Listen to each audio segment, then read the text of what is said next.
আসসালামু আলাইকুম প্রিয় দর্শক। আমরা এসেছি রেলওয়ে নগরী পাকশিতে। এই পাকশিকে বলা হয় রেলওয়ে নগরী।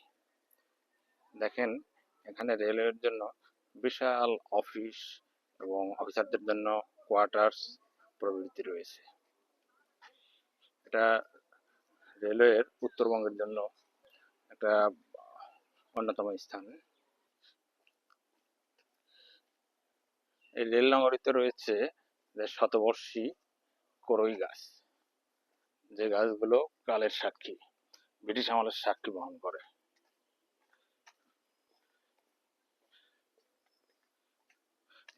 ব্রিটিশরা আসাম এবং দার্জিলিংকে ভারতীয় উপমহাদেশের মূল ভূখণ্ডের সাথে যুক্ত করতে হার্ডিঞ্জ ব্রিজ নির্মাণ করা হয়, এবং তখনকার সময় এই পাকশি রেলওয়ে নগরী তৈরি করা হয়।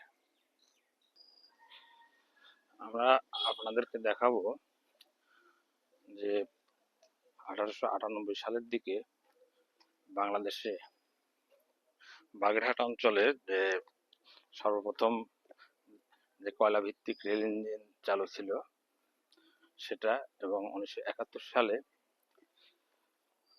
ভারত বাংলাদেশ যে মিত্র বাহিনী কর্তৃক যে একটা বোমা নিক্ষেপ করা হয়েছিল হার্ডিঞ্জ ব্রিজের উপরে রেল লাইনকে ধ্বংস করতে, অর্থাৎ পাকিস্তানি বাহিনীকে দুর্বল করতে, সেই বোমার অংশবিশেষ রয়েছে। সেই অংশবিশেষ আপনাদেরকে দেখাবো।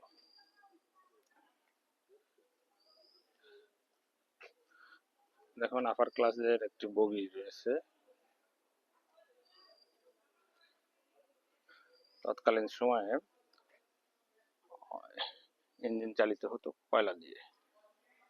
সেই কয়লা ভিত্তিক ইঞ্জিন এটা।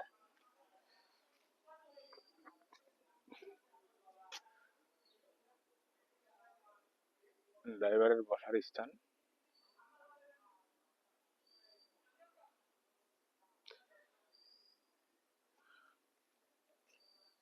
এটা কালের সাক্ষী হিসেবে এটা রাখা হয়েছে।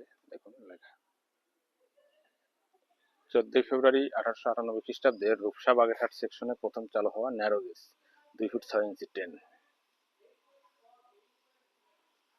ট্রেনটি হলো 2 ফুট 6 ইঞ্চি, এবং দেখুন এর চাকাগুলো।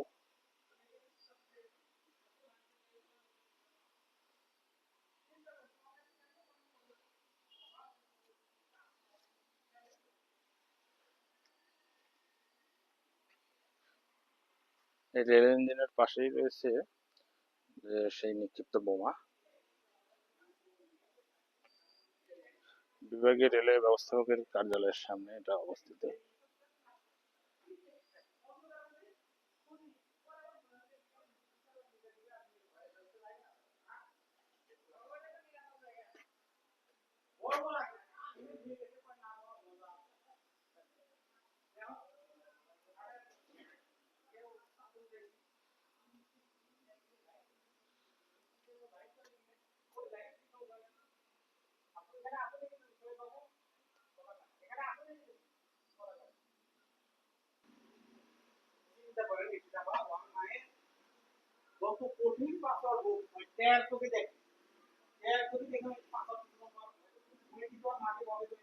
উনিশশো 71 সালে মহান স্বাধীনতা যুদ্ধ চলাকালে হার্ডিঞ্জ ব্রিজ সেতু এলাকায় নিক্ষিপ্ত বোমার অংশবিশেষ।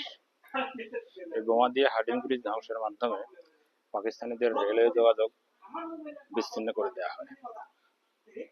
তখন বাংলাদেশের স্বাধীনতা ত্বরান্বিত হয়।